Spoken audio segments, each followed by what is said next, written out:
नमस्कार। आप सभी को मेरे इस YouTube चैनल पर हार्दिक स्वागत है, अभिनंदन है।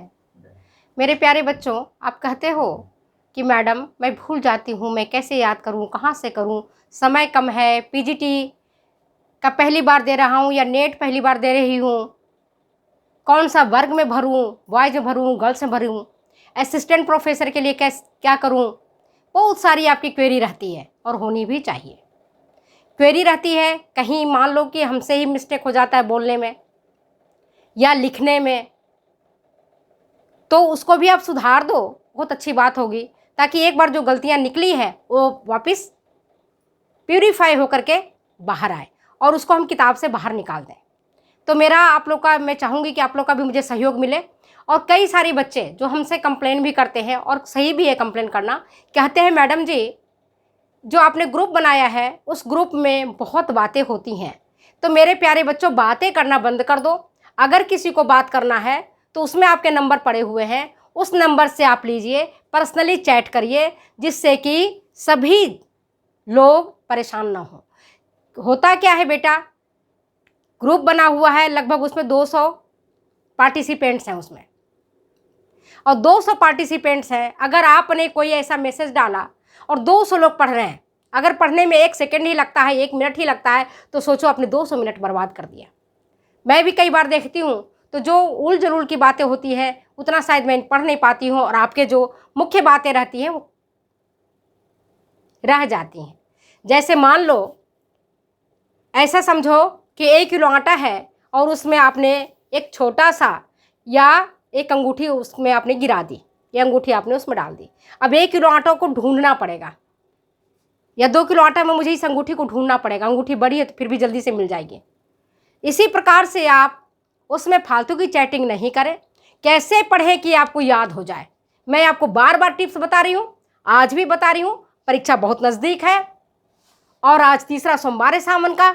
मैं अपने समय में से समय दे करके और आपको बता रही हूँ, ताकि परमपिता परमेश्वर भगवान महादेव आपकी प्रार्थना को सुने, हमारी प्रार्थना को सुने। हमें सबसे ज़्यादा खुशी तब मिलती है जब हमारे बच्चे क्वालिफाई करते हैं। जब बच्चे ये कहते हैं मैडम मैंने आपकी किताब पढ़ी थी, मैडम आपने मुझे पढ़ाया था, नेट में बहुत सारे क्वेश्चन उससे पूछे गए। और मैं एक बार बता दूं, जो बच्चे कहते हैं मैंने 1 लाख क्वेश्चन किया, 2 लाख क्वेश्चन किया, 50,000 क्वेश्चन किया, 50 क्वेश्चन किया, मैं उनसे पुनः आग्रह करती हूँ, पुनः निवेदन करती हूँ, मेरे प्यारे बच्चों कंसेप्ट क्लियर करते करते क्वेश्चन को करो। क्योंकि क्वेश्चन की लैंग्वेज पर ध्यान दो। भाषा क्या कहता है, हिंदी भी पढ़ो, इंग्लिश भी पढ़ो। जैसे कोई बच्ची ने लिखा कि मैडम WHO की स्थापना कब हुई थी। अगर हम ऐसे देखेंगे नियमानुसार, तो 7 अप्रैल 1948 को ही WHO की स्थापना हुई थी। प्रस्तावना रखा गया था 1945 में। तो अगर दोनों चीज देखो, अंग्रेजी में भी देखो, हिंदी में भी देखो, दोनों पढ़ करके दोनों के लैंग्वेज को पहले समझो, लैंग्वेज को समझो। और जब लैंग्वेज को आप समझोगे, जितना आप अंग्रेजी में पढ़ते हो उतना ही हिंदी में भी देखो। कई बार क्या होता है, जो पेपर सेटर होता है वो ठीक प्रकार से सेट नहीं कर पाता है क्वेश्चंस को, और फिर वो जो पेपर सेटर होता है आयोग के पास जाता है, और आयोग किसकी बात मानेगी, पेपर सेटर की मानेगी। जरूरी नहीं कि पेपर सेटर की बात माने। अगर आपकी बात में दम है, आपकी बात में सत्यता है, तो आपकी जीत होगी। इसीलिए न्यायालय खुला है, कोर्ट खुला है। कोर्ट में इसलिए तो लोग जाते हैं कोर्ट में, बाकी क्यों जाए। कोर्ट में जाने के पीछे रीजन यही होता है। इसलिए मेरा आप लोगों से विनम्र आग्रह है कि आंख मूंद करके कभी भी कोई क्वेश्चंस को मत करो। एक बार थॉट्स करो, सेकेंड थॉट्स करो, थर्ड थॉट्स करो, और आपको जब पता चल जाए कि इसका क्वेश्चन यही है, इसका आंसर यही है, तभी उसका जवाब दो। और साथ में एक पेंसिल रखो, साथ में एक पेंसिल रखो। पेंसिल से जो जो आपको लग रहा है कि बिल्कुल करेक्ट आंसर है, उसको गोला करते जाओ, चिन्ह लगाते चले जाओ। तब लास्ट में क्या बचेगा कि आपको जो समय है वो आपका बच जाएगा, क्योंकि समय ही बहुत बड़ा वहाँ पर सोना है, समय ही कीमत वहाँ रखता है। अगर उस समय अगर आपने समय को नहीं समझा, और जो क्वेश्चन आपको लग रहा है कि भारी लग रहा है, उसको छोड़ो, आगे निकलो, उसमें बिल्कुल कंफ्यूज मत हो, एक ही क्वेश्चन में उलझे मत रहो। अगर लगता है कि 2 क्वेश्चन शुरू का हमको नहीं आता है, 3 क्वेश्चन हमको नहीं आता है, 4 क्वेश्चन हमको नहीं आता है, कोई बात नहीं, मत घबराओ, मत घबराओ। आप भोलेनाथ को सौंप दो। ये भोले बाबा को सौंप दो कि बाबा मैं जा रही हूं परीक्षा देने के लिए, अब मेरी डोरी आपके हाथ में है, मेरी लाज आपके हाथ में है। जब तक, याद रखो, जब तक द्रौपदी जब उसका चीर हरण हो रहा था, दुशासन जब उसका चीर खींच रहा था, दुर्योधन जब जंघा पीट रहा था, जब कर्ण उसको वेश्या कह रहा था, तब तक द्रौपदी ने भगवान को नाम नहीं लिया, कृष्ण को नहीं पुकारा। तब तक वो अपनी बात को रखने के लिए किसके पास जा रहा था? किसके पास जा रही थी बताओ? द्रौपदी भीष्म पितामह के पास। पितामह आप बताइए, क्या आपके राज्य में ऐसा होता है? क्या आपके राज्य में पुत्र वधू को कोई इज्जत नहीं मिलती? हमारे यहाँ तो नहीं होता ऐसा। भीष्म पितामह क्या करते? सिर ढूंढ रहे थे। फिर वो जाते हैं किसके पास? द्रोण के पास जाती है, गुरु द्रोण के पास, कि आप हमारे पिता के मित्र हैं, इस नाते मैं आपकी पुत्री हुई, क्या बताइए ये सही है कि जब धर्मराज ने अपने आप को हार लिया उसके बाद मुझे हारा, तो हारे हुए व्यक्ति को क्या हारने का अधिकार है? इस तरह से अपनी तमाम बातें, तमाम तरह की अपनी बातों को अपने पक्ष में रखने का प्रयास करती है और कोई भी उसका सॉल्यूशन नहीं निकालता है, कोई भी उसका हल नहीं निकालता है। सब अपने अपने तरीके से अपने अपने बचाव कर लेते हैं। गुरु द्रोण भी कुछ नहीं उसकी समर्थन कर पाते। भीष्म पितामह भी अपना सिर नीचे किए हुए रहते हैं। केवल एक विदुर थे जो इस चीज को समझते थे, लेकिन उनकी बस नहीं चलती थी। ठीक उसी प्रकार से जैसे हम सामान्य जनता है और राजनीतिज्ञों के सामने अपनी नहीं चलती। तो वहां पर जब वो देखी बिल्कुल निसहाय हो गए, तो तब वो चली जाती है, कृष्ण को पुकारती है, कृष्ण मेरी लाज रखो, मेरी लाज रखो। यही स्थिति हमारी होनी चाहिए। जब तक हम मेहनत करें, जरूर प्रयास करना चाहिए। और जब लगे कि हमारे हाथ से बाहर हो गया है, मेरे हाथ से बिल्कुल बाहर निकल गई चीज़ें, अब हमारे कंट्रोल में नहीं है, मेरे नियंत्रण में नहीं है, अब हम इसका कुछ नहीं कर सकते, तो हम परम पिता परमेश्वर पर छोड़ देंगे। हे भोलेनाथ, आपको ही संभालना है, आप कैसे संभालोगे आपको पता है प्रभु, मुझे नहीं पता है। लेकिन पढ़ने तक, जब तक परीक्षा नहीं होती है तब तक आपको इतना पढ़ना और सारी चीज़ क्लियर करनी है। आजकल बेटा हर चीज़ आपको नेट पर उपलब्ध है, गूगल पर उपलब्ध है। अगर कहीं कोई आंकड़ा पढ़ रहे हो, कई सारी चीज़ पढ़ रहे हो, तो आप गूगल से भी आप देख सकते हो। ज़रूरी नहीं कि नेट की हर चीज़ें सही होती हैं, ऐसा ज़रूरी नहीं है। फिर भी आप अपने दोस्तों से, अपने फ्रेंड से, अपने टीचर से क्लैरिफाई करें जहाँ भी आपका कन्फ्यूजन है। कुछ बच्ची ने लिखा मुझसे कि मैडम WHO क्या सरकारी या अर्ध संस्कारी संस्था है? वर्ल्ड हेल्थ ऑर्गेनाइजेशन सरकारी संस्था या सरकारी संस्था में नहीं आता है। ये आता किस में है? इंटरनेशनल एजेंसीज में आता है, अंतर्राष्ट्रीय एजेंसीज है। वर्ल्ड हेल्थ ऑर्गेनाइजेशन है, फूड एग्रीकल्चर ऑर्गेनाइजेशन है। ये सारे चीज़ें जो हैं वो आपके अंतर्राष्ट्रीय संगठन के अंतर्गत आते हैं। इसलिए कई सारे ऑप्शंस में, कुछ बच्ची ने आज मुझसे पूछा था, मुझे क्वेश्चन एग्जैक्ट याद नहीं है, कि मैडम कौन सा विटामिन अपने बॉडी में बनता है? खुद कौन सी विटामिन बनता है? Vitamin B, vitamin C, vitamin A, और इसमें से कोई नहीं। अब ये देखो, 2 क्वेश्चन है इसमें है कि हमारी बॉडी के अंदर कौन सा विटामिन खुद बनता है। तो आप ये देखो, विटामिन B1 B2 हमें बाहर से लेना पड़ता है, पर कुछ विटामिन ऐसे हैं, उसने क्या लिखा? विटामिन बी कर दिया है। तो और इसमें से एक आंसर क्या है? कुछ भी नहीं। अब दोनों कंफ्यूजिंग है। विटामिन बी करें, सी तो नहीं बनता है वो अपनी बॉडी के अंदर, ये पता है। विटामिन ए भी हमारी बॉडी के अंदर नहीं बनता, हमको भोजन के माध्यम से लेना पड़ता है कि नहीं? विटामिन बी भी हमें फूड ग्रुप से लेना पड़ता है। हमारी भीतर, शरीर के भीतर कौन सी विटामिन बन रहा है? विटामिन कौन? अगर कैरोटीन लेते हो तो हमारी बॉडी में जाकर के विटामिन ए में कन्वर्ट हो जाता है। लेकिन तीसरा ऑप्शन क्या है? इसमें कुछ नहीं, कोई नहीं इसमें। तो करेक्ट आंसर इसमें क्या होगा? हमें कोई नहीं। जो मोनिका वर्मा ने पूछा है, मेरे हिसाब से, और किसी और से पूछ लेना, मेरे हिसाब से कोई भी ऑप्शन इसमें सही नहीं है। चौथा ऑप्शन जो है उसका करेक्ट होगा, क्योंकि विटामिन ए के लिए हमें कुछ न कुछ लेना पड़ता है, चाहे वो गाजर के रूप में लो, हरी पत्तेदार सब्जियां के रूप में लो, है ना, और विटामिन बी के लिए भी हमें लेना पड़ता है, विटामिन सी भी हमारी बॉडी के भीतर नहीं बनता है। तो हमारे जो ऑप्शन अगर कुछ और होता है ना, विटामिन डी होता या विटामिन यू होता, तब उस पर हम सोच सकते थे कि विटामिन बी का सिंथेसिस, संश्लेषण हमारी बॉडी में होता है, इंटेस्टाइन में होता है, ऐसा मान सकते हैं। विटामिन ए, कैरोटीन जो है विटामिन ए में कन्वर्ट हो जाता है हमारी बॉडी में, ये हम मान सकते हैं। लेकिन चौथा ऑप्शन उसने कर दिया कोई नहीं, तो करेक्ट आंसर चौथा ही होना चाहिए। चलिए अब हम आपको कह रहे हैं कि किस प्रकार से पढ़ो कि आपको याद हो जाए, कैसे आप रटो, कैसे आप रटो कि आपको याद हो जाए। आप ये बेटा मान लो कि हमें जो कुछ भी पढ़ना है हमें मन से पढ़ना है। कुछ बच्चे कहते हैं मैडम हमें नहीं याद होता है, हमें धीरे धीरे याद होता है। कोई बात नहीं, कोई बात नहीं। पाणिनि नाम के एक बालक था, स्कूल में गया था पढ़ने के लिए, पढ़ता था भूल जाता था। माँ उसकी पूछती थी बेटा पढ़ के आया, वो भूल जाता था, बार बार भूल जाता था, बार बार भूल जाता था।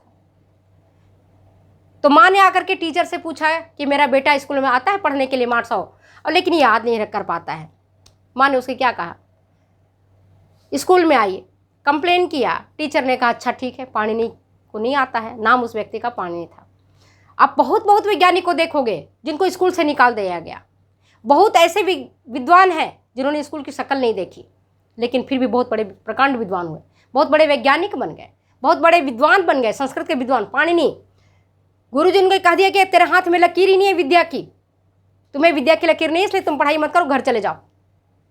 पाणिनि घर गया कि नहीं गया मुझे नहीं पता, पर हमें मास्टर साहब बताए थे कि वो भगवान के शरण में चला गया, भगवान से प्रार्थना किया और संस्कृत का बहुत बड़ा पाणिनि विद्वान बना।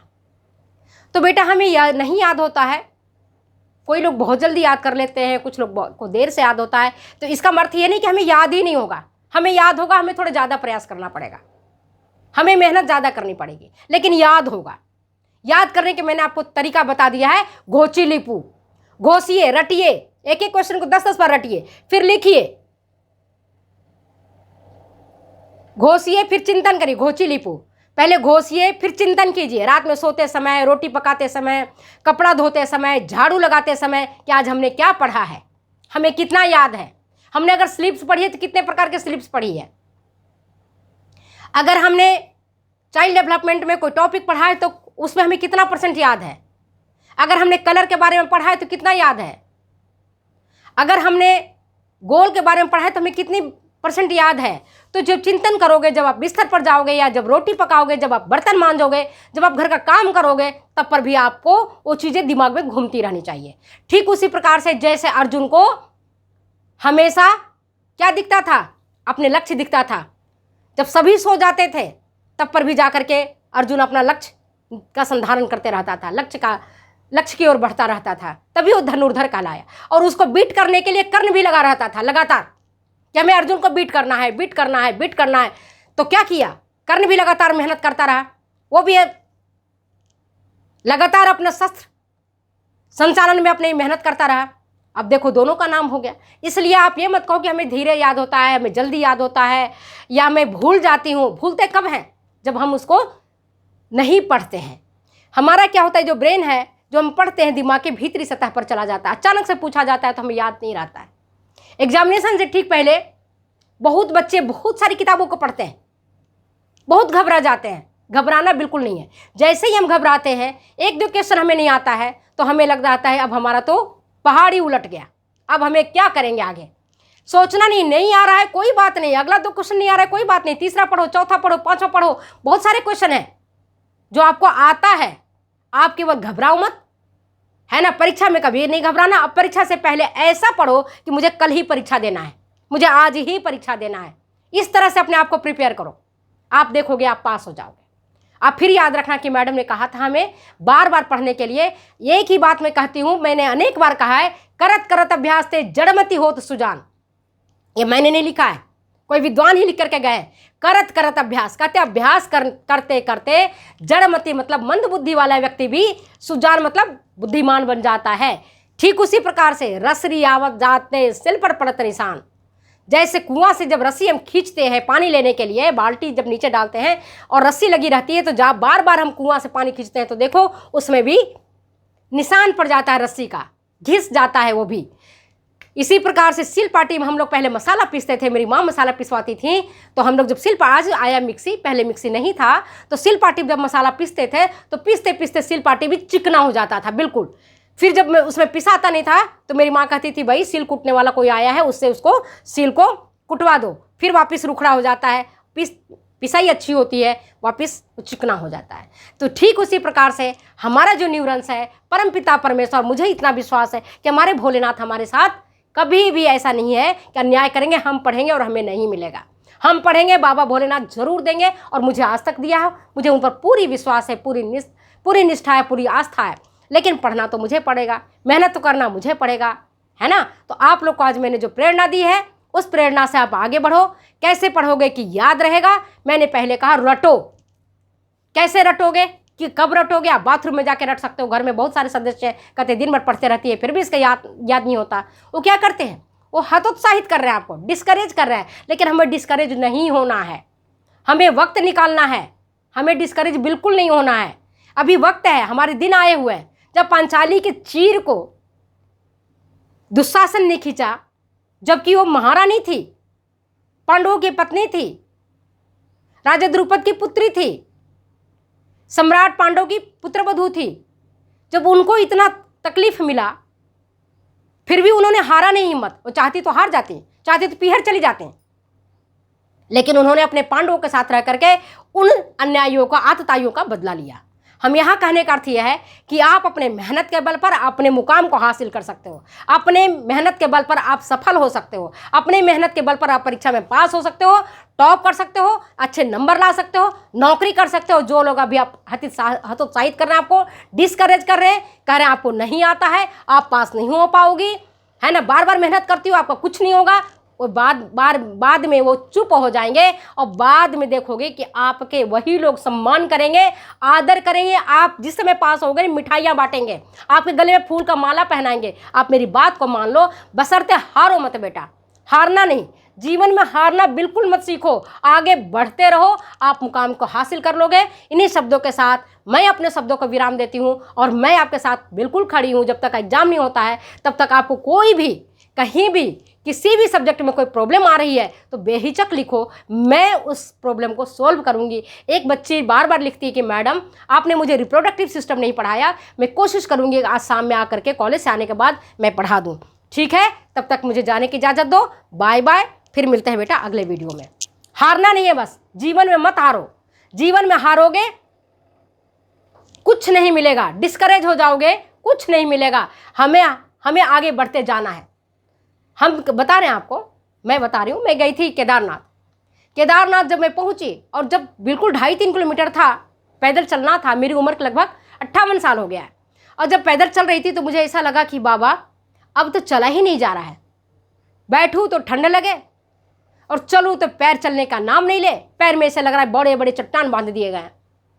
भगवान परीक्षा लेते हैं, देखते हैं कि कहाँ तक ये चल पाएगी, छोड़ देगी। हमें छोड़ना नहीं है, उनकी परीक्षा वो कसौटी, जैसे आप अपने बच्चों को याद कराने के लिए देते हो ना, याद करवाते हो, नहीं बात मानते हैं बच्चे आपके तो एक थप्पड़ लगा देते हो, हल्का सा चांटा मार देते हो, पर आपका उद्देश्य आपको बच्चे को हैरास करना नहीं होता है। इसी प्रकार से परमपिता परमेश्वर अगर हमारे साथ कुछ ऐसी घटनाएं घट रही हैं तो हम समझेंगे परीक्षा ले रहा है ईश्वर। लेकिन मैं भगवान से प्रार्थना करती हूँ कि हे प्रभु इतना परीक्षा ना लो कि मैं टूट ही जाऊँ, इतना परीक्षा लो कि मैं पास हो जाऊँ। बार बार परीक्षा मत लीजिए, इसलिए वो हमारे बाबा हैं, उन पर ध्यान रखो, और आप बेटा पढ़ते रहो, काम करते रहो। तब तक मुझे दो जाने की इजाज़त, फिर मिलते हैं अगले वीडियो में अगले एपिसोड के साथ।